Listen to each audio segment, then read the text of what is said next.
Baik, kami ulangi untuk pembacaan tata tertib umum dan tata tertib persidangan. Dalam hal kapasitas ruang sidang telah terpenuhi. Untuk menjaga ketertiban, Ketua Majelis Hakim mengatur pembatasan pengunjung sidang. Setiap pengunjung yang masuk ke persidangan harus melalui satu akses dan mengisi buku tamu serta menukarkan kartu identitas dengan kartu pengunjung. Satuan Pengamanan Pengadilan Negeri Jakarta Timur kelas 1A khusus karena tugas jabatan dapat mengadakan penggeledahan badan tanpa surat perintah untuk memastikan dan menjamin bahwa kehadiran setiap orang di pengadilan tidak membawa senjata api, senjata tajam, bahan peledak, dan atau alat maupun benda apapun yang dapat membahayakan keamanan ruang sidang. Pengambilan foto, rekaman audio atau audiovisual dilakukan sebelum acara persidangan dimulai. Pengunjung sidang dilarang mengeluarkan ucapan dan atau sikap yang menunjukkan dukungan atau keberatan atas keterangan yang diberikan oleh para pihak, saksi dan atau ahli selama persidangan. Setiap orang dilarang keluar masuk ruang sidang untuk alasan yang tidak perlu dan dapat mengganggu jalannya persidangan. Setiap orang dilarang menghina hakim, majelis hakim, aparatur pengadilan, pihak, saksi, dan atau ahli. Setiap orang dilarang melakukan perbuatan yang dapat mencederai dan atau membahayakan keselamatan hakim, majelis hakim, aparatur pengadilan, penuntut umum, penasihat hukum, satuan pengamanan pengadilan, pihak berperkara, saksi, ahli, dan atau pendamping. Setiap orang yang keluar masuk ruang sidang pada saat sidang berlangsung diwajibkan memberi hormat kepada hakim, majelis hakim dengan menggunakan menganggukkan kepala dan atau mengangkat tangan. Mohon untuk diperhatikan. Satu.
Menyanyikan lagu Indonesia Raya. Hadirin dimohon untuk berdiri.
Indonesia merdeka, merdeka, tanahku, negeriku yang kucinta.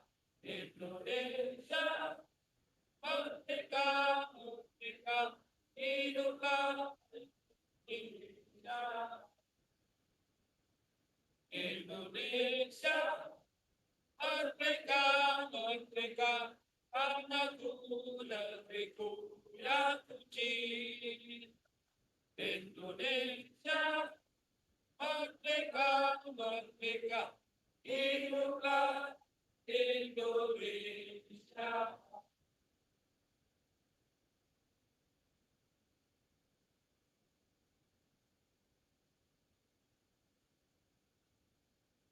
Masih dalam posisi berdiri.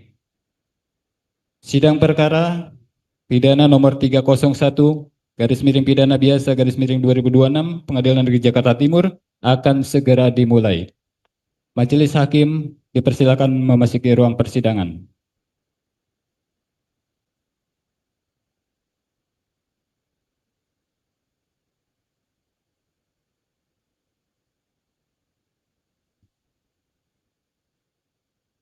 Hadirin dipersilakan duduk kembali. Terima kasih.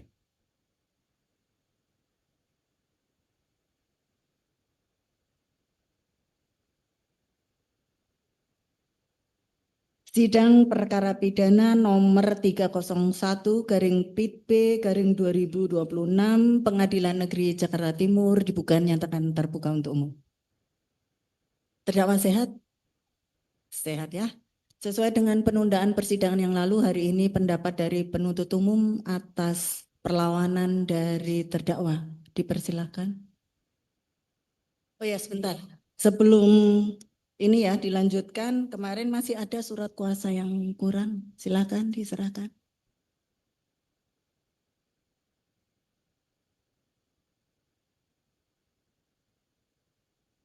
Hubungan ya?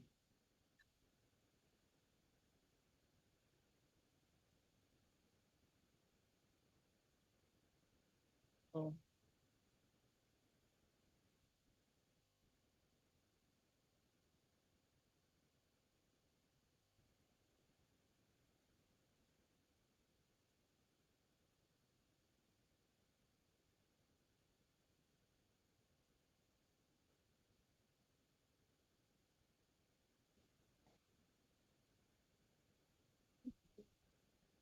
Ini sudah. Ini Pak Lutfi. Catat ya, Pak Lutfi sudah. Pak Lutfi, ini bukunya aslinya ada. Sudah. Oh asli. Oh, kemarin fotokopi sudah ya. Semua sudah. Pak Lutfi. Lutfi.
Silakan penuntut umum. Ya. Terima kasih Yang Mulia untuk kesempatan yang diberikan kepada kami. Sebelum kami mulai, mohon izin kami akan membacakan secara bergantian. Ya, dipersilakan. Terima kasih Majelis Hakim. Kejaksaan Negeri Jakarta Selatan, demi keadilan dan kebenaran berdasarkan ketuhanan yang Maha Esa. Tanggapan atau jawaban jaksa penuntut umum atas nota perlawanan eksepsi tim advokat atau kuasa hukum terdakwa Dr. Tif Fauzia Tiasuma dalam perkara pidana nomor register perkara PDM garis datar 133 garis miring M.1.14 garis miring EO.2 garis miring 06 garis miring 2026. Pendahuluan. Majelis Hakim yang kami muliakan, tim advokat kuasa hukum yang kami hormati, serta sidang yang kami muliakan, bahwa ketertiban hukum dan tegaknya keadilan material tidak dapat disandera oleh formalisme hukum yang manipulatif, apalagi oleh lompatan logika yang sengaja dibangun untuk mengabulkan fakta pidana.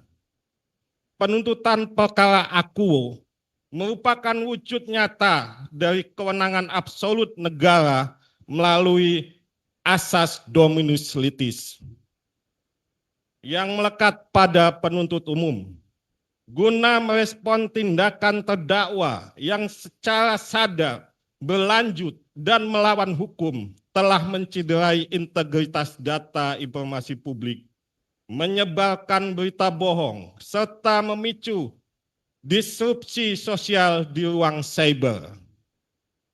Bahwa setelah meneliti secara seksama dan mendalam nota perlawanan eksepsi yang diajukan oleh tim pembela Dr. Tifa tertanggal 9 Juli 2026, penuntut umum menemukan bahwa seluruh keberatan yang dibangun mengenai kompetensi relatif Pengadilan Negeri Jakarta Timur, gugurnya hak menuntut akibat splising perkara, hingga klaim kaburnya surat dakwaan obscure libel, hanyalah sebuah upaya defensif yang keliru dalam menafsirkan hukum positif.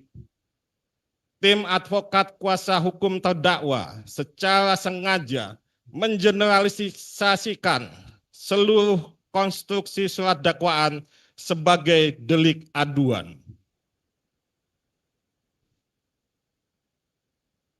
Saya ulangi, sebagai delik aduan murni, mengabaikan eksistensi delik biasa, official delik yang bersifat absolut dalam Undang-Undang Informasi dan Teknologi Informasi, serta memaksakan materi pokok pembuktian perkara untuk dinilai prematur dalam ranah kebenaran formil. Bahwa surat dakwaan nomor register perkara PDM 133 garis miring M.1.14 garis miring EO.2 garis miring 06 garis miring 2026 tertanggal 22 Juni 2026 yang disusun secara kombinasi subsidiaritas alternatif telah sepenuhnya memenuhi syarat formal dan material sebagaimana diamanatkan dalam pasal 75 ayat 2 huruf B Undang-Undang Nomor 20 Tahun 2025 tentang Kitab Undang-Undang Hukum Acara Pidana, serta patuh pada koridor lectum temporis delicti, perbuatan berlanjut, forgeset handling. Oleh karena itu, demi menjaga marwah peradilan, kepastian hukum, serta penegakan hukum yang berkeadilan, penuntut umum mengajukan tanggapan untuk mematahkan satu persatu argumentasi keliru tim advokat atau kuasa hukum terdakwa dan memohon kepada majelis hakim yang mulia untuk menyatakan bahwa Pengadilan Negeri Jakarta Timur berwenang mutlak secara relatif dan surat dakwaan penuntut umum adalah sah demi hukum untuk dilanjutkan ke tahap pembuktian materi perkara. Majelis hakim yang kami muliakan, tim advokat kuasa hukum yang kami hormati, serta sidang yang kami muliakan. Penuntut umum sependapat dengan tim advokat kuasa hukum terdakwa bahwa pasal 206 ayat 1 Undang-Undang Nomor 20 Tahun 2005 memberikan hak statuter kepada terdakwa atau advokatnya untuk mengajukan perlawanan atau keberatan. Namun, penuntut umum mengingatkan bahwa hak mengajukan perlawanan bukanlah cek kosong untuk memasukkan segala jenis pembelaan material secara prematur. Lembaga perlawanan eksepsi menurut sifat dan hakikatnya dirancang secara limitatif hanya untuk menguji keabsahan formalitas luar dari sebuah dakwaan. Tim advokat kuasa hukum mendalilkan penegakan due process of law demi hak konstitusional terdakwa. Penuntut umum menegaskan bahwa due process of law juga mencakup hak negara untuk melakukan penuntutan yang adil dan berimbang.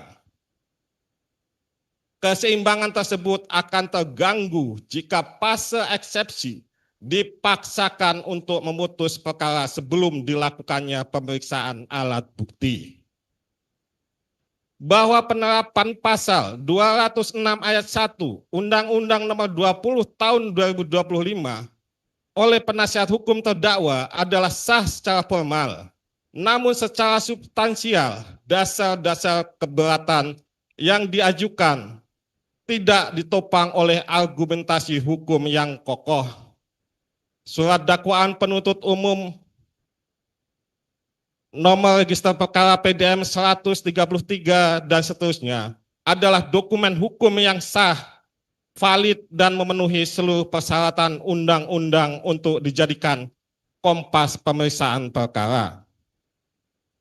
Bahwa setelah membaca, meneliti dan menganalisa nota perlawanan eksepsi dari tim pembela terdakwa Dr. Tifa tertanggal 9 Juli 2026, melalui kesempatan ini kami selaku penuntut umum menyampaikan apresiasi atas nota perlawanan eksepsi yang diajukan oleh tim advokat kuasa hukum terdakwa Dr. Tifauzia Tiasuma.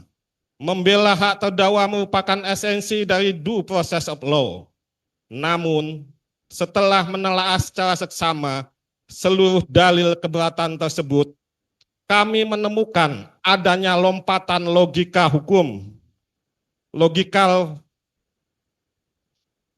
fallacy, mencampur adukkan antara syarat formal surat dakwaan dengan materi pokok perkara pembuktian, serta penafsiran keliru terhadap rezim hukum pidana, transisional, dan hukum cyber.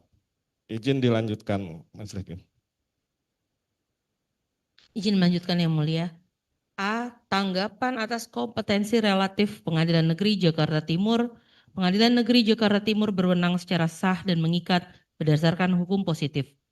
Menanggapi nota perlawanan tim advokat terdakwa Dr. Tifauzia Tiasuma pada halaman 6-8 yang mendalilkan adanya kekacauan penentuan lokus delikti dan lompatan logika yang fatal karena surat dakwaan menguraikan lokasi fisik di Jakarta Pusat, mengutip dasar domisili saksi di Jakarta Selatan, namun melimpahkan perkara ke Jakarta Timur. Bahwa tim advokat terdakwa mendalilkan bahwa Pengadilan Negeri Jakarta Timur tidak berwenang mengadili perkara akuo dengan alasan lokus delikti berada di Jakarta Pusat atau Jakarta Selatan, penunjukan Pengadilan Negeri Jakarta Timur berdasarkan SK KMA, cacat hukum karena hanya menyebutkan nama Dr. KRMT Roy Suryono atau di Projo DKK, sehingga diklaim melanggar asas delegatus non potest delegare dan asas specialistic. Penuntut umum menyampaikan bantahan sebagai berikut. Bahwa tim advokat terdakwa berpikir secara konvensional analog dengan mengunci bahwa karena peristiwa material atau talk show terjadi di MNC Conference Hall, Ain News Tower, Menteng, Jakarta Pusat, maka kompetensi relatif mutlak hanya milik Pengadilan Negeri Jakarta Pusat. Dalam hal pidana modern, khususnya yang berkaitan dengan informasi dan transaksi elektronik atau UU ITE, serta penyebaran konten digital yang diatur dalam Undang-Undang Nomor 1 Tahun 2023, penentuan lokus delikti tunduk pada perluasan doktrin hukum peradilan. A. Teori alat atau instrumen teori, tempat di mana alat cyber atau sistem elektronik itu digunakan untuk mengunggah atau mentransmisikan konten. B. Teori akibat, tempat di mana transmisi elektronik tersebut diakses, diunduh atau didownload dan menimbulkan akibat material berupa keonaran atau kerugian bagi korban atau publik. Pencantuman Ainus Tower Jakarta Pusat dalam surat dakwaan kedua primer adalah bentuk kecermatan penuntut umum dalam memaparkan actus reus fisik awal atau tempat produksi konten. Namun karena dampak digital dari unggahan terdakwa bersifat ubiquitas atau terjadi di mana saja di seluruh ruang digital secara simultan, maka yurisdiksi relatif tidak berhenti hanya di wilayah Jakarta Pusat. Bahwa tim advokat menuduh penuntut umum melakukan kesimpulan sepihak saat mengutip pasal 165 ayat 2 Undang-Undang Republik Indonesia nomor 20 tahun 2025 tentang Kitab Undang-Undang Hukum Acara Pidana atau pasal 84 ayat 2 mengenai kediaman sebagian besar saksi untuk menunjuk Pengadilan Negeri Jakarta Selatan. Pencantuman alur kompetensi tersebut bukanlah kekacauan, melainkan pemenuhan syarat formal kronologi yurisdiksi sebelum perkara ditarik ke Pengadilan Negeri Jakarta Timur. Bahwa penuntut umum sengaja menguraikan elemen Jakarta Selatan dalam surat dakwaan untuk menegaskan prinsip efisiensi peradilan, yaitu membuktikan secara limitatif bahwa tempat tinggal terdakwa ditemukan dan kediaman sebagian besar saksi yang akan hadir memang lebih dekat dan relevan diakses dalam radius wilayah hukum DKI Jakarta, bukan di luar provinsi. Ini adalah prasyarat administratif yang wajib dilewati sebelum melangkah ke ketentuan pasal 166 Undang-Undang Nomor 20 Tahun 2025. Bahwa argumentasi tim advokat menunjukkan ketidakpahaman mendasar mengenai doktrin koneksitas perkara, asas dominus litis dan perluasan kewenangan absolut Ketua Mahkamah Agung dalam ranah hukum acara pidana. Bahwa penunjukan Pengadilan Negeri Jakarta Timur bersandar penuh pada pasal 166 Undang-Undang Republik Indonesia nomor 20 tahun 2025 atau pasal 85 Undang-Undang nomor 8 tahun 1981 yang memberikan mandat mutlak kepada Ketua Mahkamah Agung Republik Indonesia untuk mengalihkan yurisdiksi relatif suatu pengadilan negeri ke pengadilan negeri lainnya demi alasan keamanan, ketertiban umum, atau efisiensi peradilan. Bahwa tim advokat terdakwa membangun argumentasi eksepsinya di atas sebuah premis tunggal yang keliru dan manipulatif dengan menyatakan bahwa SK KMA nomor 114/KMA/SK.HK2.2 2026 cacat hukum karena hanya menyebutkan nama Dr. KRMT Roy Suryono di Projo DKK tanpa menyebutkan nama terdakwa Dr. Tifauzia Tiasuma secara spesifik. Penuntut umum meminta majelis hakim yang mulia untuk memeriksa secara langsung dokumen otentik SK KMA tersebut, di mana kebenaran material dan formal dari dokumen tersebut secara nyata mematahkan kebohongan eksepsi terdakwa. Meskipun pada bagian judul atau kepala SK KMA menggunakan singkatan DKK demi penyederhanaan administrasi, namun pada bagian diktum memutuskan menetapkan pertama dan kedua Ketua Mahkamah Agung Republik Indonesia secara terang benderang tertulis dan legal mencantumkan pertama, menunjuk Pengadilan Negeri Jakarta Timur untuk memeriksa dan memutus perkara pidana atas nama terdakwa Dr. KRMT Roy Suryono di Projo dan Dr. Tifauzia Tiasuma. Dengan ditemukannya fakta bahwa nama terdakwa Dr. Tifauzia Tiasuma tertulis secara eksplisit dalam amar penetapan SK KMA, maka seluruh argumentasi penasihat hukum mengenai ketidakjelasan subjek hukum gugur demi hukum. Bahwa asas delegatus non potest delegare bermakna bahwa seorang delegator atau penerima wewenang tidak boleh melimpahkan kembali wewenang tersebut kepada pihak lain atau subdelegasi. Dalam kasus ini, Ketua Mahkamah Agung tidak mendelegasikan wewenangnya kepada siapapun. Ketua Mahkamah Agung menggunakan kewenangan atributif asli dari undang-undang untuk menunjuk langsung Pengadilan Negeri Jakarta Timur. Pengadilan Negeri Jakarta Timur kemudian melaksanakan kewenangan yurisdiksi tersebut secara mandiri bukan sebagai delegasi dari delegasi. Bahwa berdasarkan pasal 1 angka 22 junto pasal 11 dan pasal 12 Undang-Undang Nomor 30 tahun 2014 tentang administrasi pemerintahan mengatur secara rigid pemisahan antara sumber wewenang atribusi, delegasi dan mandat sebagaimana pasal 11 ayat 1 Undang-Undang Nomor 30 tahun 2014 mengatur mengenai kewenangan atribusi diberikan kepada badan dan atau pejabat pemerintah oleh Undang-Undang Dasar Negara Republik Indonesia tahun 1945 atau Undang-Undang. karena Ketua Mahkamah Agung memperoleh wewenang menunjuk Pengadilan Negeri Jakarta Timur langsung dari undang-undang, maka tindakan Ketua Mahkamah Agung adalah tindakan atributif. Doktrin delegatus non potest delegare atau penerima delegasi tidak boleh mendelegasikan lagi demi hukum tidak dapat diterapkan karena Ketua Mahkamah Agung bertindak sebagai pemberi kuasa pertama berdasarkan mandat undang-undang, bukan sebagai pihak yang menerima delegasi kekuasaan. Bahwa asas spesialitas atau spesialitas mensyaratkan bahwa suatu tindakan hukum atau keputusan administrasi harus merujuk pada objek dan urusan yang spesifik. SKKMA nomor 114 tahun 2026 telah memenuhi unsur ini secara sempurna karena secara limitatif menyebutkan nomor klaster perkara, peristiwa hukum penyebaran materi elektronik yang dimaksud, serta mengunci subjek hukum utamanya.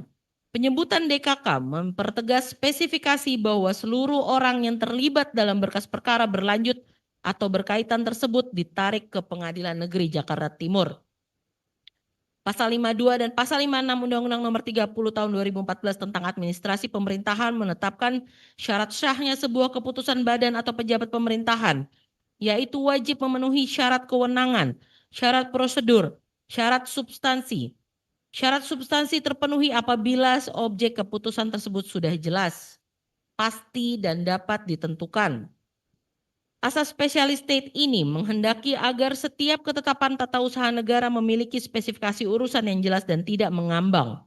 SKKMA Aquo telah memenuhi asas ini secara paripurna karena keputusan tersebut secara limitatif mengunci surat permohonan dari 3 instansi dalam kurung Kepala Kejaksaan Negeri Jakarta Selatan, Kepala Kepolisian Resort Metro Jakarta Selatan, dan Ketua Pengadilan Negeri Jakarta Selatan. Menjelaskan klaster perkara cyber yang dimaksud dan menyebutkan nama kedua terdakwa secara lengkap. Tidak ada ruang ambiguitas sedikit pun yang dapat merugikan hak pembelaan terdakwa. Dengan demikian, dalil nota perlawanan dari tim advokat terdakwa mengenai kompetensi relatif adalah argumen yang lahir dari ketidakcermatan membaca dokumen negara, cacat logika, dan mengada-ada. Surat keputusan Ketua Mahkamah Agung Republik Indonesia nomor 144 tahun 2026 adalah sah dan berlaku mengikat bagi terdakwa. Oleh karena itu Pengadilan Negeri Jakarta Timur secara hukum berwenang mutlak untuk memeriksa, mengadili, dan memutus perkara terdakwa Dr. Tifauzia Tiasuma. Keberatan terdakwa harus ditolak seluruhnya. B. Tanggapan atas dakwaan tidak dapat diterima karena pencabutan pengaduan SP3 terlapor lain atau hak menuntut negara tidak gugur atas asas Ondelbarheid van Klah tidak dapat diaplikasikan pada delik biasa. Menanggapi nota perlawanan atau eksepsi tim advokat terdakwa Dr. Tifauzia Tiasuma pada bab 3 halaman 8-11 yang mendalilkan bahwa hak menuntut negara telah gugur demi hukum akibat adanya perdamaian dan pencabutan pengaduan terhadap terlapor lain, yaitu saksi Egy Sujana dan saksi Damai Hari Lubis, berdasarkan asas Ondelbarheid van Klah atau sifat tidak terbagi-baginya pengaduan, X pasal 79 ayat 4 Undang-Undang RI nomor 20 tahun 2025, junto pasal 24 Undang-Undang RI nomor 1 tahun 2023, penuntut umum menyampaikan tanggapan untuk menolak seluruh dalil tersebut dengan dasar hukum sebagai berikut. Tanggapan yuridis penuntut umum bahwa tim advokat atau kuasa hukum terdakwa membangun silogisme keliru dengan menyatakan bahwa karena kasus ini bermula dari satu laporan polisi yang sama atau satu kesatuan aduan oleh saksi IR Haji Joko Widodo, maka berdasarkan asas Ondelbarheid van Klah atau sifat tidak terbagi-baginya pengaduan, X pasal 24 Undang-Undang 1 tahun 2023, pencabutan laporan terhadap saksi Egy Sujana, saksi Damai Hari Lubis otomatis menggugur hak menuntut terdakwa Dr. Tifauzia Tiasuma. Akan dilanjutkan yang mulia. Mohon izin melanjutkan majelis. Bahwa argumentasi ini mengandung cacat konseptual yang fatal karena mencoba menggeneralisasi seluruh isi surat dakwaan sebagai delik aduan absolut. Bahwa berdasarkan surat dakwaan penuntut umum menggunakan struktur surat dakwaan kombinasi yaitu sebagai berikut. A. Delik biasa pasal 32 Undang-Undang Informasi dan Transaksi Elektronik atau ITE, pasal 35 Undang-Undang Informasi dan Transaksi Elektronik atau ITE, dan pasal 126 Undang-Undang Nomor 1 Tahun 2023 tentang KUHP yang tidak dapat digugurkan oleh pencabutan laporan oleh pihak manapun. Sifat hukum atas pencabutan aduan tidak berdampak dan negara tetap wajib melakukan penuntutan demi ketertiban hukum umum. B. Delik aduan pasal 433 dan pasal 434 KUHP nasional yang dapat digugurkan jika pencabutan memenuhi syarat subjektif objektif penuh. Gugur bagi pasal aduan spesifik jika ada penyelesaian restoratif yang sah. Bahwa karakteristik delik biasa yaitu dakwaan pertama, ketiga, dan keempat yang diajukan oleh penuntut umum memuat klausul pelanggaran pasal 32 dan pasal 35 Undang-Undang Nomor 11 Tahun 2008 tentang informasi dan transaksi elektronik junto Undang-Undang Nomor 1 Tahun 2024 tentang perubahan kedua atas Undang-Undang Nomor 11 Tahun 2008 tentang informasi dan transaksi elektronik serta pasal 126 ayat 1 Undang-Undang Nomor 1 Tahun 2023 tentang KUHP nasional. Pasal-pasal tersebut adalah delik biasa yang menempatkan negara melalui penuntut umum sebagai representasi kepentingan publik untuk melanjutkan penuntutan tanpa bergantung pada kehendak pelapor. Bahwa asas Ondelbarheid hanya berlaku untuk delik aduan absolut. Sifat tidak dapat dibagi-baginya pengaduan hanya bekerja pada ranah delik aduan murni. Bahwa tindakan siber yang didakwakan kepada terdakwa didasarkan pada 5 unggahan spesifik dari akun media sosial milik terdakwa sendiri. Meskipun kasus ini bermula dari 1 nomor laporan polisi yang sama untuk 8 orang terlapor, secara teknis digital tindakan pengunggahan atau uploading konten oleh terdakwa adalah perbuatan material yang berdiri sendiri atau mandiri dan menghasilkan footprint digital yang terpisah dari 23 unggahan milik terdakwa KRMT Roy Suryo Noto Budi Projo dalam perkara lain, Saksi Egy Sujana, Saksi Rismon Sianipar atau Saksi Damai Hari Lubis. Bahwa pencabutan laporan terhadap Saksi Egy Sujana DKK dalam mekanisme restoratif justice bersifat subjektif individual dan tidak otomatis menghapus sifat melawan hukum dari tindakan siber yang berdiri sendiri yang dilakukan oleh terdakwa Tifauzia Tiasuma. Bahwa tim advokat terdakwa mencoba menggiring opini bahwa ini adalah sengketa kehormatan pribadi atau delik aduan. Padahal, pasal-pasal utama yang didakwakan memiliki objek hukum yang jauh berbeda, yaitu delik aduan melindungi kehormatan atau nama baik individu, kemudian pasal 32 dan pasal 35 Undang-Undang Nomor 11 Tahun 2008 tentang informasi dan transaksi elektronik melindungi integritas sistem, data digital, dan kepastian otentisitas dokumen di ruang publik atau data and system integrity. Kemudian, pasal keonaran melindungi ketertiban umum masyarakat atau public order. Karena terdakwa didakwa memanipulasi data elektronik dan menyebarkan konten yang berdampak luas pada ketertiban publik, perbuatan tersebut sudah bergeser dari sekedar menyerang nama baik pribadi menjadi kejahatan terhadap publik. Oleh karena itu, perdamaian antara pelapor dengan terlapor lain tidak bisa menghapus tindak pidana publik yang diduga dilakukan oleh terdakwa.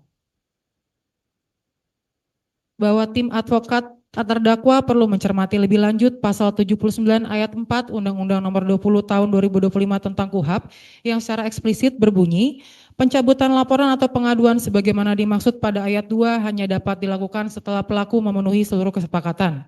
Kata pelaku di sini bermakna kata ganti orang yang bersifat tunggal dan spesifik mengacu pada subjek hukum yang melakukan upaya pemulihan. Keadilan restoratif bukanlah peranata hukum untuk memutihkan suatu laporan polisi secara kolektif, melainkan insentif hukum yang diberikan secara individual atas itikat baik subjek hukum tertentu. Karena terdakwa Tifauzia Tiasuma tidak pernah melakukan perdamaian dan memenuhi kesepakatan pemulihan dengan korban, maka terdakwa tidak berhak menuntut persamaan perlakuan hukum atas SP3 milik orang lain. Bahwa tim advokat menuduh penuntut umum melakukan rekayasa kualifikasi dan melanggar batas objek laporan dengan merujuk pada putusan Mahkamah Agung nomor 176K/PIT/2021. Argumen ini tidak berdasar hukum karena jurisprudensi putusan Mahkamah Agung nomor 176K/PIT/2021 berlaku untuk perkara yang murni bersumber dari delik aduan pencemaran nama baik konvensional yang kemudian dipaksakan menjadi delik biasa tanpa adanya perbuatan material siber yang baru. Bahwa putusan Mahkamah Konstitusi nomor 105/PUU/12 Romawi/2024 menguji batasan frasa orang lain pada pasal 27A Undang-Undang ITE atau penghinaan. Sementara itu terdakwa dijerat dengan pasal 35 Undang-Undang Nomor 11 Tahun 2008 tentang informasi dan transaksi elektronik atau manipulasi data elektronik seolah-olah otentik. Rasio desidendi dari pasal 35 bukanlah melindungi nama baik, melainkan melindungi integritas data publik dan keamanan cyber atau data and system integrity, Ketika ijazah publik seorang pejabat negara dimanipulasi di ruang cyber, perbuatan tersebut secara otomatis bergeser dari sengketa privat menjadi delik cyber murni yang bersifat publik. Bahwa perkara yang sama harus diputus sama apabila subjek hukumnya berada dalam posisi dan tindakan prosedur yang sama. Saksi Egy Sujana DKK berada dalam status perkara dihentikan karena mereka menggunakan hak proseduralnya untuk berdamai lewat restoratif justice. Terdakwa T. Fauzia Tiasuma secara sadar menolak atau tidak menempuh jalur tersebut, menyamakan perlakuan hukum antara subjek yang kooperatif atau berdamai dengan subjek hukum yang tidak berdamai justru merupakan bentuk ketidakadilan yang nyata. Bahwa berdasarkan seluruh uraian di atas, argumentasi tim advokat terdakwa mengenai gugurnya hak menuntut akibat pencabutan laporan pihak lain adalah argumentasi yang cacat doktrin, keliru menafsirkan aturan hukum transisional, dan tidak berdasar hukum. Pencabutan aduan pada delik aduan absolut tidak dapat mematikan penuntutan atas delik biasa, yaitu pasal 32, 35 Undang-Undang ITE, dan pasal 126 Undang-Undang Nomor 1 Tahun 2023 tentang KUHP yang melekat pada surat dakwaan. Dengan demikian, penuntut umum memohon kepada Majelis Hakim yang mulia untuk menolak seluruh keberatan tim advokat terdakwa pada bab 3 ini dan menyatakan surat dakwaan penuntut umum tetap sah, kuat, serta dapat diterima untuk dilanjutkan ke tahap pembuktian. Mohon izin dilanjutkan rekan saya, Majelis. Izin melanjutkan yang mulia. Tanggapan atas legalitas dan validitas temporal surat dakwaan tidak kabur, non-obscurable, dan patuh pada lex temporis delicti. Menanggapi nota perlawanan tim advokat terdakwa pada bab 4 dan bab 5 yang mendalilkan bahwa surat dakwaan penuntut umum batal demi hukum karena kabur dan tidak jelas dengan alasan pelanggaran asas legalitas, kekaburan tempus delicti, serta ketidakjelasan anatomi cyber terkait locus delicti. Penuntut umum menyampaikan tanggapan sebagai berikut. Bahwa tim advokat terdakwa mendalilkan terjadi pelanggaran absolut terhadap asas legalitas non-retroaktif pasal 1 ayat 1 Undang-Undang Nomor 1 Tahun 2023 tentang KUHP karena tempus delicti berada pada kurun waktu Maret hingga Mei 2025. Sedangkan Undang-Undang Nomor 1 Tahun 2023 dan Undang-Undang Nomor 1 Tahun 2026 baru efektif pada tanggal 2 Januari 2026. Argumentasi tim advokat tersebut keliru secara teoritis dan dogmatis karena gagal memahami sifat dari delik berlanjut dan delik permanen digital. Bahwa penuntut umum memasukkan kausal perbuatan berlanjut yakni pasal 126 ayat 1 Undang-Undang Nomor 1 Tahun 2023 karena konten yang digital yang diunggah oleh terdakwa pada rentan bulan Maret dan Mei sampai dengan Mei 2025 tetap dibiarkan hidup, dapat diakses, mentransmisi keonaran dan dipertahankan aksesibilitasnya oleh terdakwa hingga melewati batas waktu 2 Januari 2026 saat Undang-Undang Nomor 1 Tahun 2023 berlaku efektif. Dalam delik cyber, tempus delicti tidak berhenti saat tombol upload ditekan, melainkan terus berlangsung selama transmisi data tersebut sengaja dipelihara dan diakses oleh publik. Bahwa penyusunan dakwaan secara alternatif subsidiaritas yang menyertakan KUHP lama, Undang-Undang Informasi dan ITE serta dan KUHP baru adalah langkah cermat penuntut umum untuk mengantisipasi transisi pemberlakuan hukum, bukan suatu bentuk obscure libel. Bahwa penentuan aturan mana yang lebih meringankan adalah wilayah material pembuktian pada saat hakim memutus perkara, bukan formalitas eksepsi yang dapat membatalkan dakwaan di awal persidangan. Menanggapi nota perlawanan tim advokat terdakwa pada halaman 17-20 mengenai tuduhan pencampuran perbuatan pihak ketiga, pencampur adukan dua rezim hukum pidana material serta cacat hukum akibat rekayasa prosedural dan ketiadaan audit digital forensik. Penuntut umum menyampaikan tanggapan sebagai berikut. Bahwa argumentasi tim advokat terdakwa menunjukkan ketidakpahaman mendasar mengenai konstruksi delik material cyber dan tata cara pemaparan jalinan konteks perkara. Masuknya 23 unggahan pihak ketiga bukan bentuk pelanggaran asas pertanggungjawaban pidana secara individual, melainkan bagian dari penyusunan anatomi kasus guna menggambarkan jalinan kerjasama, niat jahat yang simultan, atau minimal sebagai kontekstual evidence untuk membuktikan unsur mengakibatkan keonaran di kalangan masyarakat. Bahwa perbuatan material memang dimulai pada rentan bulan Maret sampai dengan Mei 2025, namun konten digital yang diunggah oleh terdakwa sengaja dibiarkan tetap hidup, tetap dapat diakses, mentransmisikan narasi hoax dan dampak keonarannya terus diproduksi secara meluas melewati batas transmisi waktu 2 Januari 2026. Saat Undang-Undang Nomor 1 Tahun 2023 berlaku efektif. Dalam ruang cyber, delik tidak selesai saat tombol upload ditekan, melainkan terus berlangsung sepanjang aksesibilitas data tersebut dipelihara oleh pemilik akun. Oleh karena itu penerapan pasal 126 ayat 1 Undang-Undang Nomor 1 Tahun 2026 adalah sah.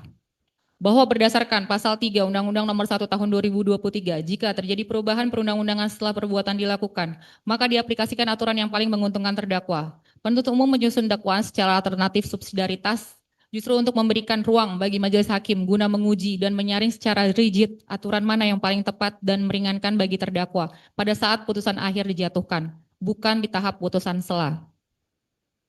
Bahwa ketiadaan uraian rinci mengenai hasil audit digital forensik, source code, atau mendata data dalam narasi surat dakwaan bukanlah cacat formil.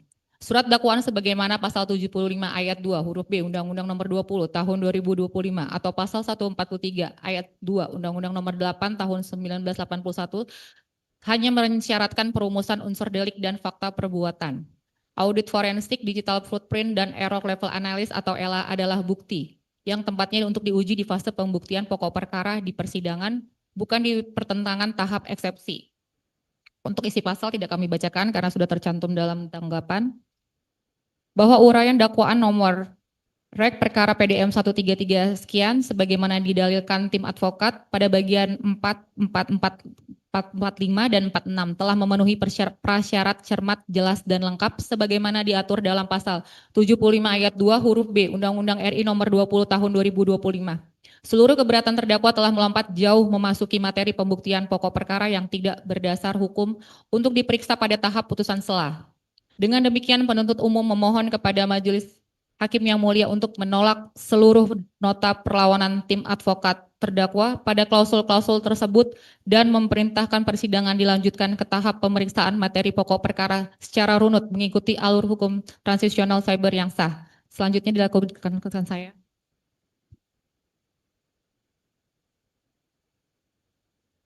Mohon izin melanjutkan, Majelis Hakim. D. Tanggapan atas dalil error in objecto dan ketiadaan legal standing atau tafsir keliru atas karakteristik hukum cyber. Menanggapi nota perlawanan atau eksepsi tim penasihat hukum terdakwa Dr. Tifauzia Tiasuma pada halaman 21-23 yang mendalilkan adanya error in objecto dan ketiadaan legal standing pelapor atau saksi Insinyur Haji Joko Widodo, dalam penerapan pasal 32 ayat 1 Undang-Undang Nomor 11 Tahun 2008 tentang Informasi dan Teknologi Transaksi Elektronik atau ITE, dengan argumen bahwa pemilik sah data elektronik tersebut adalah saksi Dian Sandi. Penuntut umum menyampaikan tanggapan berdasarkan doktrin hukum cyber serta peraturan perundang-undangan yang berlaku sebagai berikut. Tanggapan yuridis penuntut umum. Bahwa eksepsi tim advokat terdakwa terjebak dalam penalaran sempit yang menyamakan hak kepemilikan formal sebuah akun dengan hak perlindungan data substantif.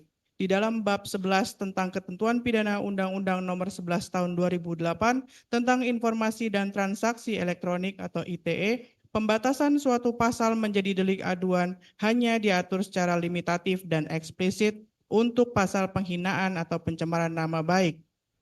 Karena pasal 32 dan pasal 35 tidak memuat klausul hanya dapat dituntut atas dasar pengaduan, maka secara otomatis demi hukum kedua pasal tersebut berstatus sebagai delik biasa. Bahwa unsur milik orang lain atau milik publik dalam pasal 32 dan manipulasi data dalam pasal 35 Undang-Undang Nomor 11 Tahun 2008 tentang Informasi dan Transaksi Elektronik tidak membatasi korban hanya pada pemilik server atau pembuat pertama dokumen. Ketika sebuah informasi atau dokumen elektronik yang memuat identitas spesifik seseorang dimanipulasi, diubah, atau ditransmisikan secara melawan hukum sehingga merugikan hak konstitusional orang yang tercantum di dalamnya, maka orang tersebut adalah korban langsung yang sah. Pasal 32 ayat 1 Undang-Undang Nomor 11 Tahun 2008 tentang Informasi dan Transaksi Elektronik melindungi integritas informasi elektronik dari tindakan melawan hukum, baik milik orang lain ataupun milik publik. Dalam konteks ijazah, dokumen tersebut mengandung data pribadi yang bersifat melekat pada subjek data, yaitu saksi Insinyur Haji Joko Widodo. Ditinjau dari pasal 1 angka 4 Undang-Undang Nomor 27 Tahun 2022 tentang perlindungan data pribadi, saksi Insinyur Haji Joko Widodo adalah subjek data pribadi, yaitu orang perseorangan yang padanya melekat data pribadi termasuk riwayat pendidikan atau ijazah. bahwa saksi Insinyur Haji Joko Widodo adalah pihak yang mengalami kerugian material dan imaterial secara langsung akibat dimanipulasinya informasi atau dokumen elektronik yang menyangkut identitas dirinya. Oleh karena itu, saksi Insinyur Haji Joko Widodo adalah korban yang sah. Bahwa bahwa data milik saksi Dian Sandi sehingga saksi Insinyur Haji Joko Widodo tidak memiliki kedudukan hukum adalah argumen prematur. Pasal 32 Undang-Undang Nomor 11 Tahun 2008 tentang informasi dan transaksi elektronik melindungi informasi elektronik milik orang lain atau publik. Siapapun yang hak, kewenangan, atau kepentingannya dirugikan akibat manipulasi data yang disasarkan kepadanya berhak menjadi pelapor, terutama dalam delik biasa di mana negara atau penyidik berhak bertindak proaktif. Bahwa oleh karena pasal 32 dan pasal 35 Undang-Undang Nomor 11 Tahun 2008 tentang informasi dan transaksi elektronik merupakan delik biasa, dengan demikian legal standing laporan tidak bersifat limitatif restriktif. Laporan dari pihak manapun, terlebih dari pihak yang namanya dicatut dan dirugikan secara langsung, adalah sah demi hukum untuk menggerakkan hukum acara pidana. Bahwa tuduhan error in objecto dan ketiadaan legal standing adalah argumen yang sangat dangkal secara doktriner. Pasal 32 Undang-Undang Nomor 11 Tahun 2008 tentang informasi dan transaksi elektronik melindungi data yang menyangkut hak individu dan kepentingan publik, sehingga subjek hukum yang dirugikan secara langsung memiliki hak konstitusional penuh sebagai korban. Terlebih, sifat pasal 32 Undang-Undang Nomor 11 Tahun 2008 tentang informasi dan transaksi elektronik sebagai delik biasa menegaskan bahwa hak menuntut negara tetap tegak terlepas dari ada atau tidaknya pelapor. Akan dilanjutkan. Izin melanjutkan, Majelis. WNE, tanggapan mengenai forensik digital, Undang-Undang Pers, Imunitas Sanksi, dan Prosedur Lapor, atau seluruhnya adalah materi pokok perkara yang wajib ditolak dalam putusan selah.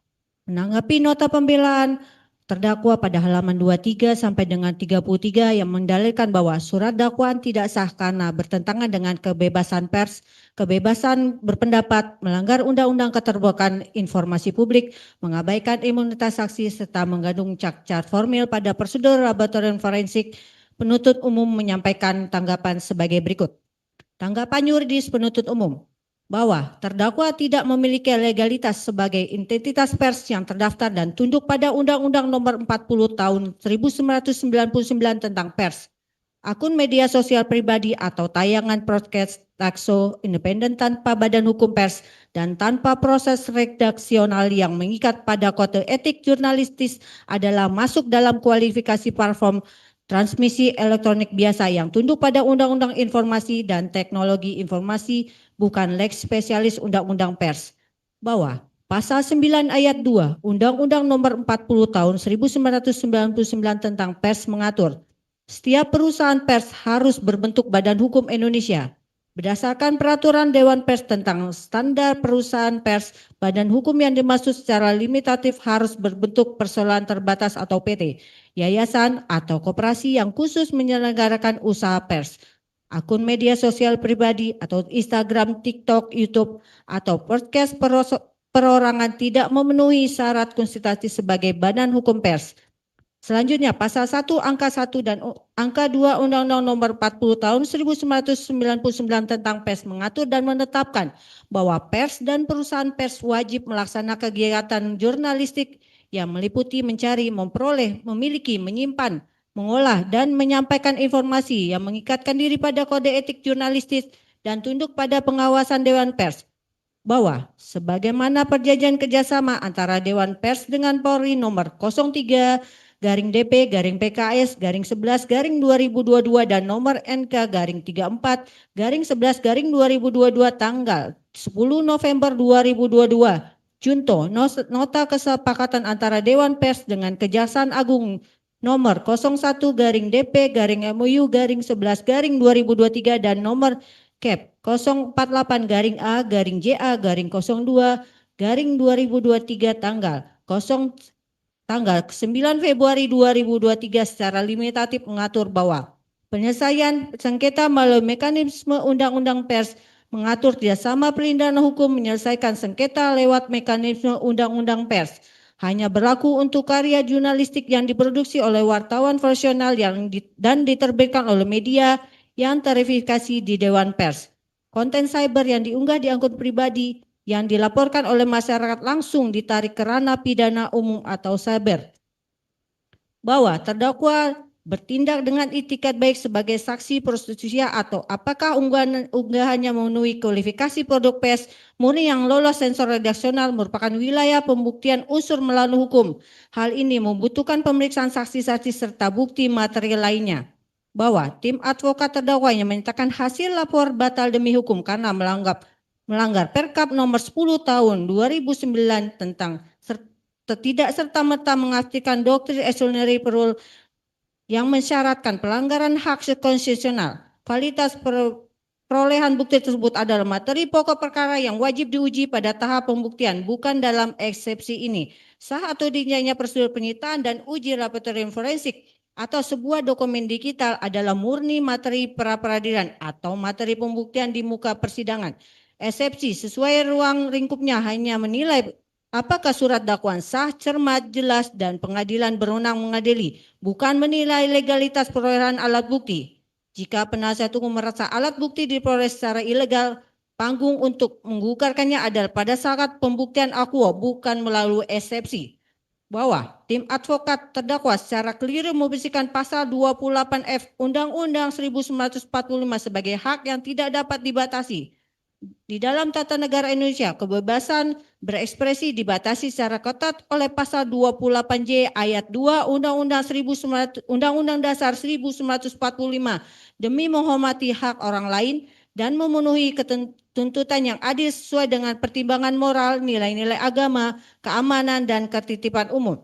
Kebebasan berpendapat tidak pernah memberikan legalitas bagi siapapun untuk melakukan manipulasi dokumen elektronik dan menyebarkan berita bohong yang memicu keonaran secara berkelanjutan.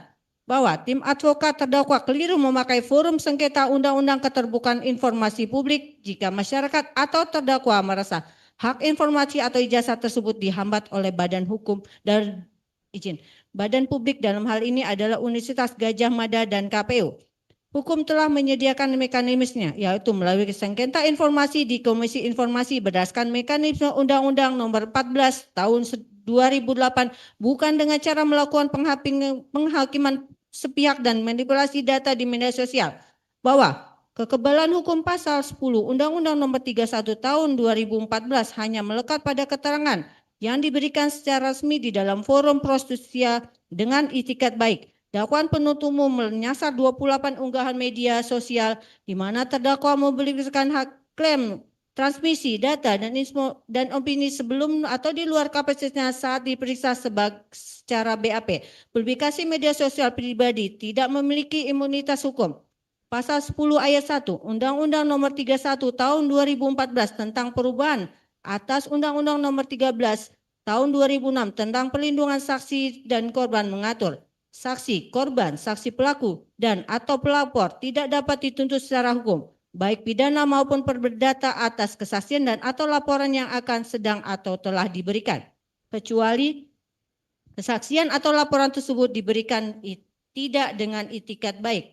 Berdasarkan tentuan tersebut di atas, aktivitas menyebarkan opini, klaim, dan hasil analisis mandiri di platform media sosial pribadi bukanlah bentuk kesaksian atau laporan komparatif yang dimaksud oleh undang-undang.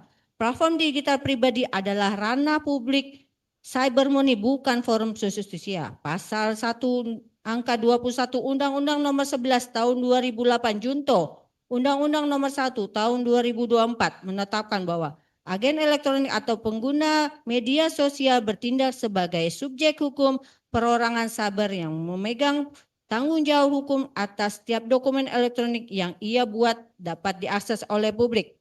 Bahwa berdasarkan pasal 156 ayat 1 Undang-Undang Nomor 8 Tahun 1981 tentang hukum acara pidana, junto pasal 206 ayat 1 Undang-Undang Nomor 20 Tahun 2025, ruang lingkup keberatan eksepsi dibatasi secara limitatif hanya pada A. Pengadilan tidak berwenang, B. Dakwaan tidak dapat diterima, C. Surat dakwaan harus dibatalkan.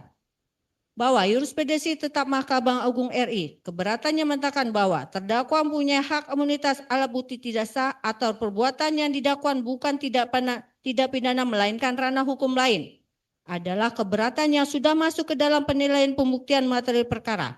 Keberatan tersebut tidak boleh diputus dalam putusan selah, melainkan harus diperiksa bersama-sama dengan pokok perkara dalam sidang pembuktian.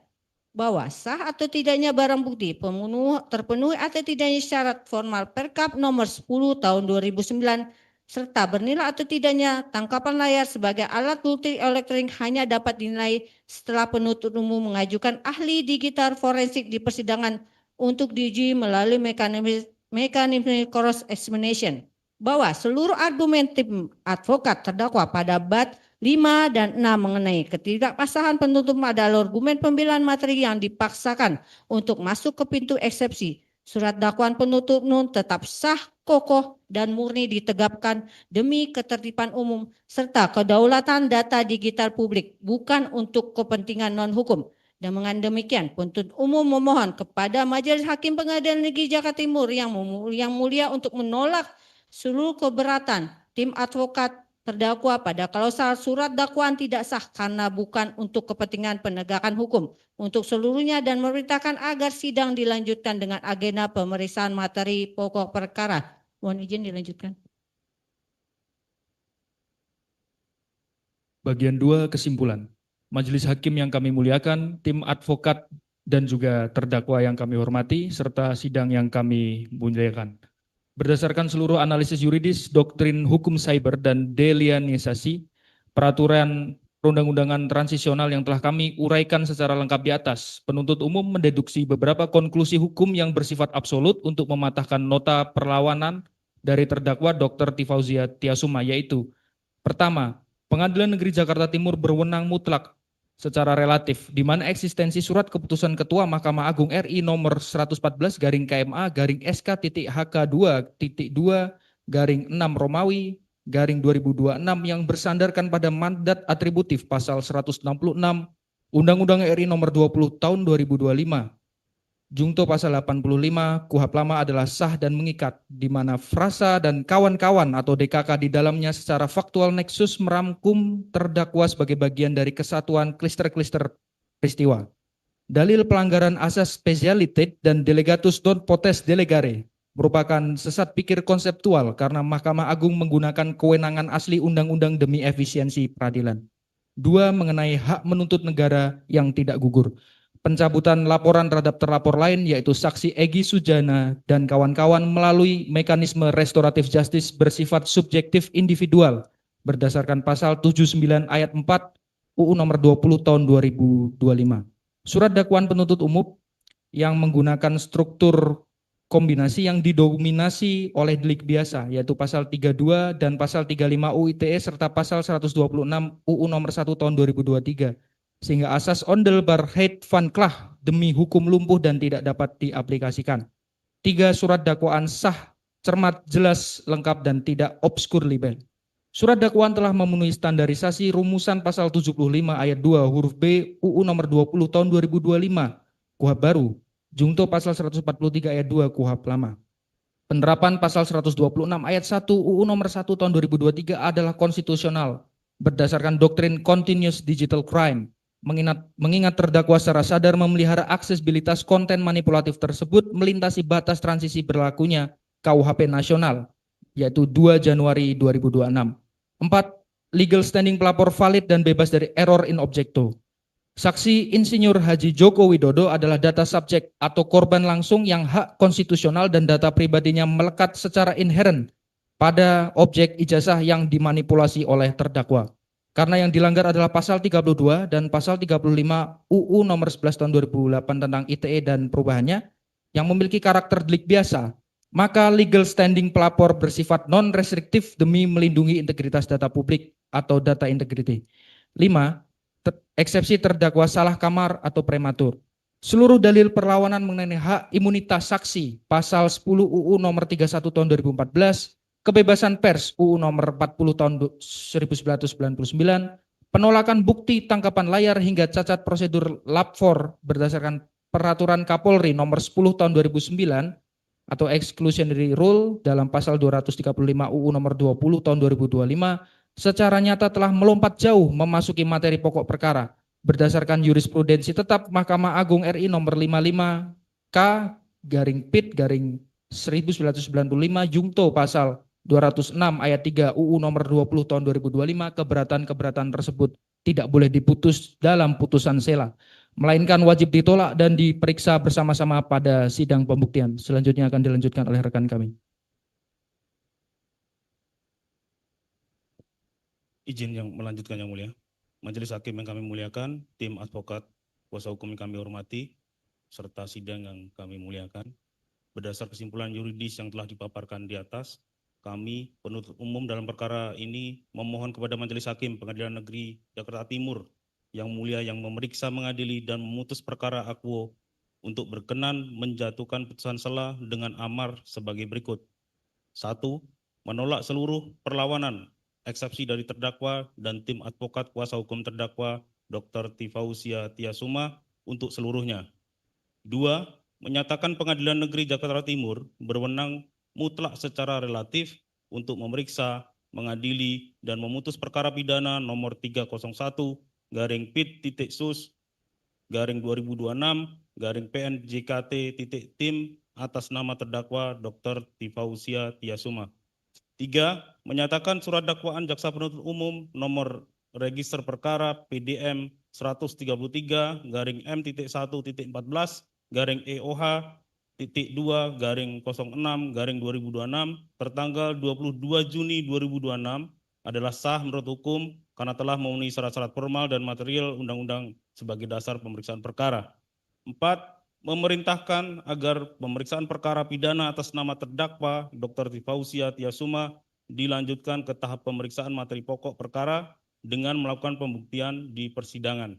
Demikian tanggapan atau jawaban jaksa penuntut umum ini kami bacakan dan serahkan dalam sidang hari ini Kamis 16 Juli 2026 tim jaksa penuntut umum. Selesai yang mulia. Mohon izin yang mulia ada beberapa yang kami renvoy. Halaman 10 dan halaman 26. Silakan.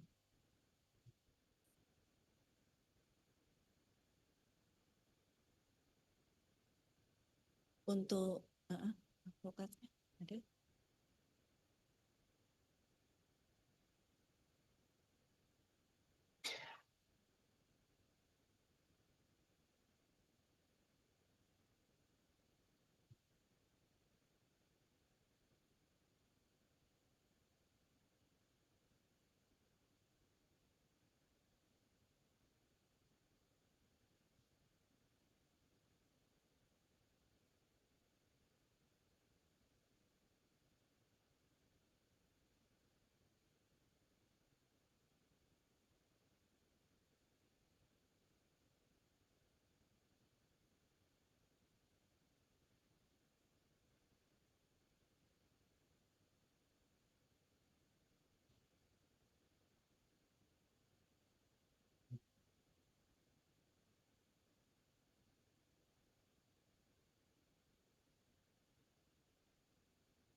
Gitu ya, terdakwa ya, kita sudah mendengarkan pendapat dari penuntut umum atas perlawanan yang diajukan oleh advokat saudara.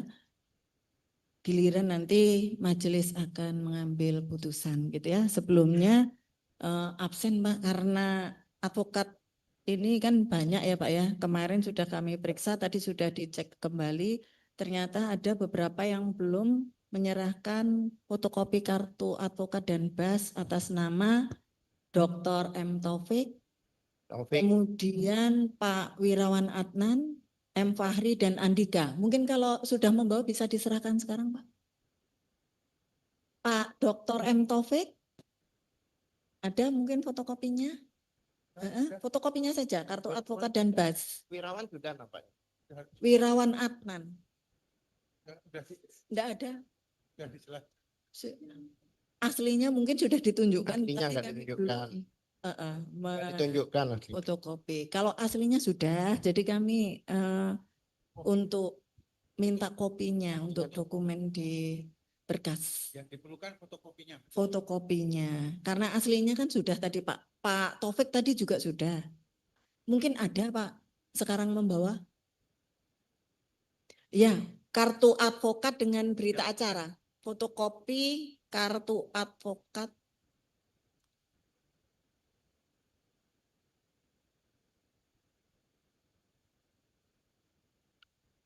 Aslinya sudah diperlihatkan Pak, tapi fotokopinya belum ada. Karena kemarin seperti Pak Andika juga kan tanda tangan nyusul begitu ya. Kalau sekarang belum membawa nanti bisa disusulkan gitu ya. Jadi Pak Dr. M. Taufik, Wirawan Adnan, M. Fahri, dan Andika. Begitu ya Pak ya. Gitu ya. Yang mulia. Ya. Oh iya. Iya, yang mulia kami mau sampaikan bahwa sampai saat ini kami belum terima BAP ahli yang di dalam resume ada 26. Oh. Tapi kami belum terima. Seharusnya kami terima itu BAP. Termasuk ahli forensik, digital forensik. Karena itu ya paling penting buat kami. Gitu ya Pak ya. Mohon di... Itu ya, penuntut umum ada beberapa BAP ya yang diminta oleh tim advokat. Nanti silahkan dikoordinasi langsung ya Pak ya, diberikan begitu ya. Untuk kepentingan terdakwa silahkan. Nanti untuk waktunya silahkan berkoordinasi gitu ya Pak ya. Gitu ya penuntut umum ya.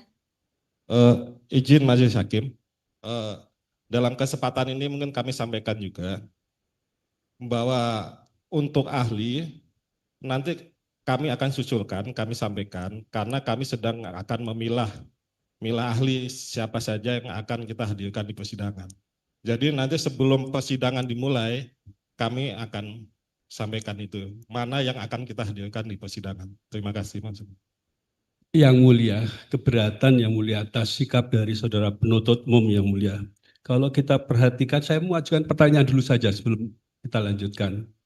Daftar barang bukti itu dari kepolisian itu diserahkan kepada JPU ada 55. Saya mau minta tolong melalui majelis hakim tanyakan kepada saudara JPU, 55 ini sudah fix atau masih akan ada tambahan? Satu. Yang kedua, daftar saksi. Daftar saksi ini yang kami terima daftarnya ada 94 orang. Kami mohon juga ditanyakan, apa masih ada lagi setelah ini ya yang belum diserahkan kepada kami daftarnya. Yang ketiga adalah ahli. Kami minta kalau memang sudah disiapkan dari penyidik, serahkan seluruh daftar ahli itu kepada kami. Soal nanti pengajuannya beberapa orang atau semuanya itu urusan belakangan, teknis silahkan saudara penuntut umum. Tetapi tidak menyerahkan kepada kami itu suatu bentuk yang mencederai hak dari saudara terdakwa. Mohon diperhatikan yang mulia. Dan mohon ditanyakan yang mulia, saya tanyakan. Terima kasih. Siap ya. Begini ya, penuntut umum dan tim advokat untuk nanti kalaupun misalnya perkara ini dilanjutkan ada opening statement nanti untuk mengutarakan pembuktian yang akan disampaikan, tetapi sesuai dengan yang tadi yang diminta oleh tim advokat gitu ya, kan bagian dari berkas gitu ya, minta bagian dari berkas Pak. Nanti kalau penuntut umum akan mengajukan saksi atau ahli yang mana dipilah, nanti silahkan diutarakan seperti juga nanti dari terdakwa diutarakan ketika sampai kalau acara sampai ke pembuktian, sebelum pembuktian ada opening statement-nya begitu. Iya. Tapi untuk yang diminta silahkan. Iya, kalau Gitu berita acara itu wajib diberikan. Ya, makanya Karena bagian kami dari ingin berkas mempelajari yang satu. diminta. Kedua, kami sudah diberi summary dan itu ada daftarnya. Apa haknya dibatasi harus memilah-milah itu? Gitu. Itu pertanyaan kami. Itu. Yang sebentar, belum selesai. Yang kedua, kami juga memberikan beberapa barang bukti. Kami lihat di daftar bukti itu barang bukti kami tidak ada. Itu. Jadi inilah yang menyebabkan kita bertanya berkali-kali. Memang kemarin itu kalau memang barang bukti yang sifatnya barang bukti kami dalam daftar, kami bukan minta barang buktinya ya, daftar dari barang bukti. Daftar. Ya, silakan diberikan daftar barang bukti dengan BAP tadi ya Pak ya. Kami ada barang bukti. Ahli dengan ahli ya Pak. Ahlinya ada BAP ahli. BAP ahli dan barang bukti barang bukti dari kami.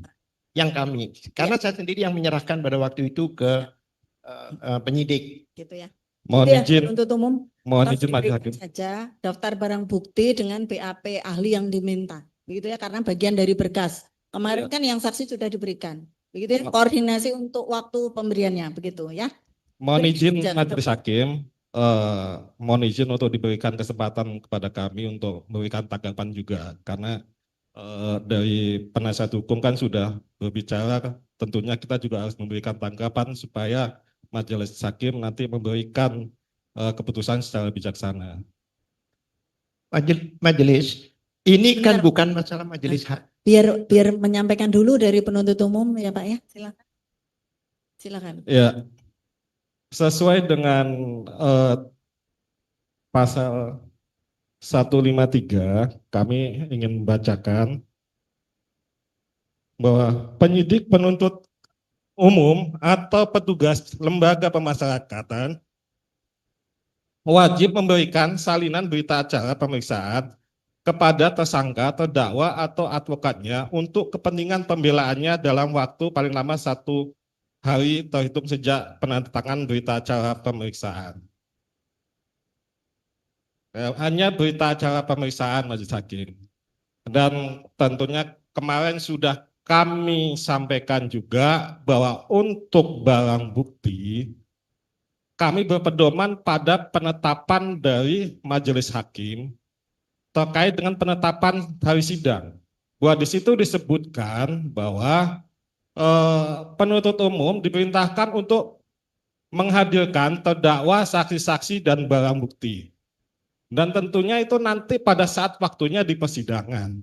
Pada saat pemeriksaan saksi, pemeriksaan terdakwa, atau pada saat pengajuan barang bukti. Jadi kalau barang bukti itu adalah milik kami, advokat. Istilahnya kalau kita mau berperang, itu kita punya senjata masing-masing. Jangan advokat meminta senjata kita untuk melawan kita. Itu tidak realistis itu. Terima kasih Majelis Hakim. Terima kasih. Saya lanjutkan. Kami tidak meminta barang bukti, daftar dari barang bukti. Mungkin salah dengar, jaksa. Apa saya yang salah bicara? Ini fakta ya. Kami minta daftar, kalau memang tidak diberikan, kenapa sebagian daftarnya diberikan? Bahkan yang kami tanya, bukti dari kami itu nggak ada. Karena kami ada korespondensi dengan Mabes, apa itu kami sampaikan. Satu. Ya, cukup ya Pak ya. Kalau tidak ada tanggapan, saya ada satu hal lagi Majelis. Selama ini, terdakwa ini kan wajib lapor di kejaksaan. Yang mana kan kewenangan sekarang kan kewenangan hakim ya. Kewenangan pengadilan ya. Apakah masih perlu wajib lapor di kejaksaan? Karena kooperatif kan artinya kenapa harus wajib lapor di sana. Padahal ini sudah tidak berwenang lagi untuk ya. Jadi nanti untuk terdakwa ketika ada panggilan sidang kan ada penetapan ya. Ketika kami menunda sidang nanti hadir kan seperti itu. Iya, tapi berarti tidak perlu lagi wajib lapor kan Mas? Iya, gitu ya. Iya. Tapi nanti ada mekanismenya. Kalau misalnya tidak hadir baru ada mekanisme lain kan seperti itu. Kita akan menggunakan itu, begitu ya. Bukan Jadi, maksudnya perlu. Iya Pak, panggilan sidang kalau hadir ya sudah kan hadir di persidangan. Jadi begitu tidak ya. perlu lagi di kejaksaan ya. Betul. Terima kasih. Itu ya. Itu ya. Jadi ini ya penuntut umum yang diminta beliau ini kan daftar ya, bukan barang bukti saudara tapi daftar. Kalau memang barang bukti nanti akan diperlihatkan di persidangan. Itu ya. BAP yang saudara sampaikan di pasal 153 itu untuk BAP terdakwa. Tetapi BAP kan ada beberapa macam ya.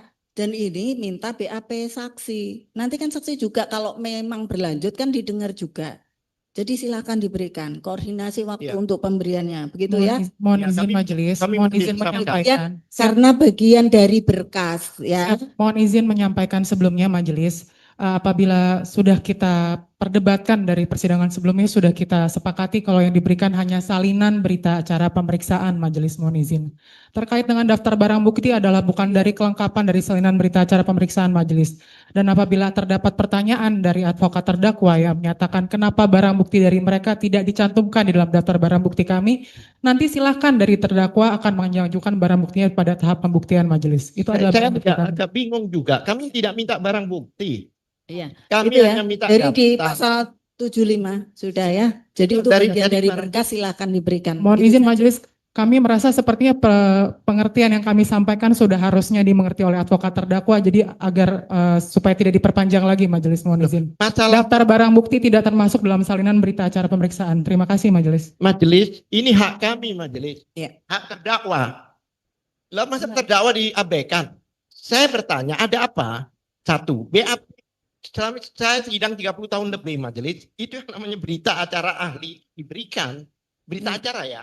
Karena di resume itu ada 26. Bahkan ada 4 orang ahli digital forensik. Itu. Oleh sebab itu kami minta ditetapkan kapan akan diserahkan pada kami. Ya.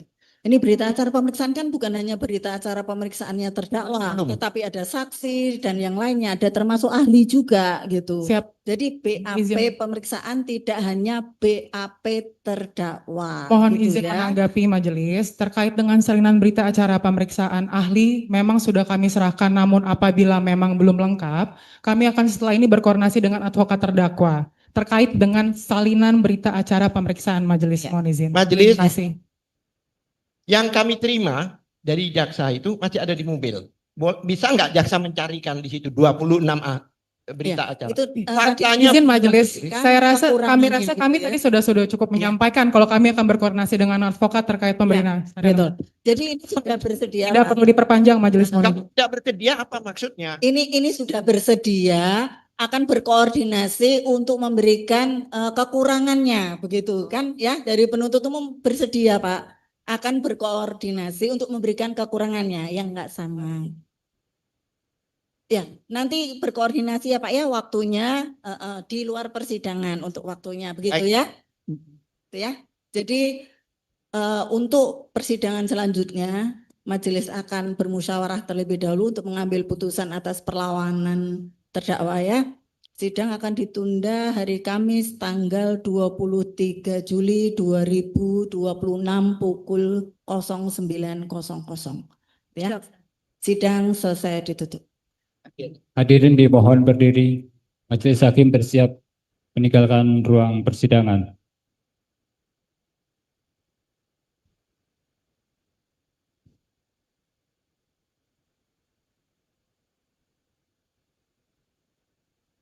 Persidangan telah selesai. Terima kasih.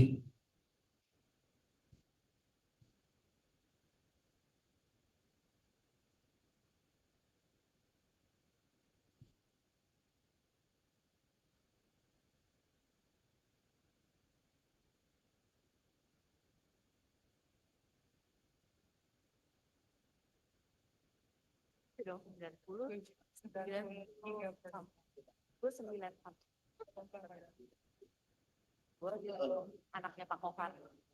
Itu juga anaknya Pak Kohar. Kayak jadi Jatim, kita lurus dan itu kita jago.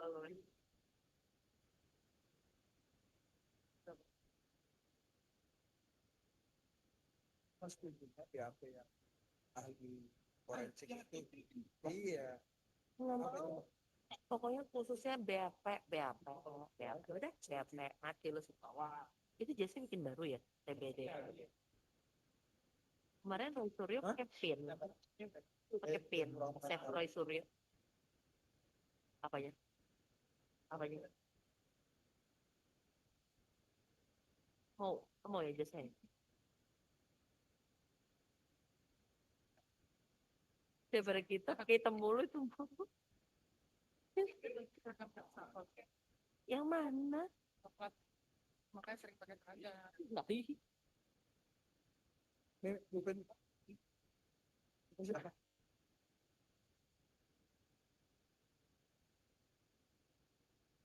Parah banget sih. Kata saya biru bawahnya abu, ini parah sih. Ini parah sih. Saya biru bawahnya abu.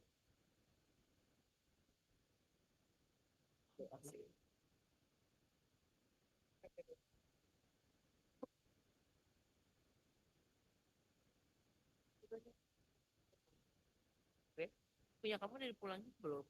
Ada punya seseorang yang belum dipulangin? Enggak, gue tuh ada. Kayak gitu, kayak buat lo gitu ya. Coba buat lo.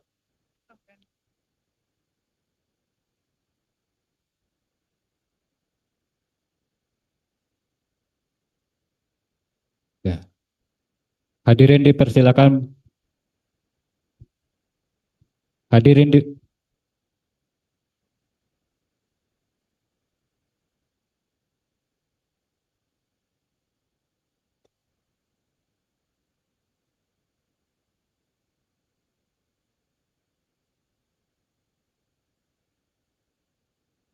Bapak, kami ngefans, boleh nggak foto bareng? Oh, di foto. Kami ngefans mau foto bareng. Bapak menurut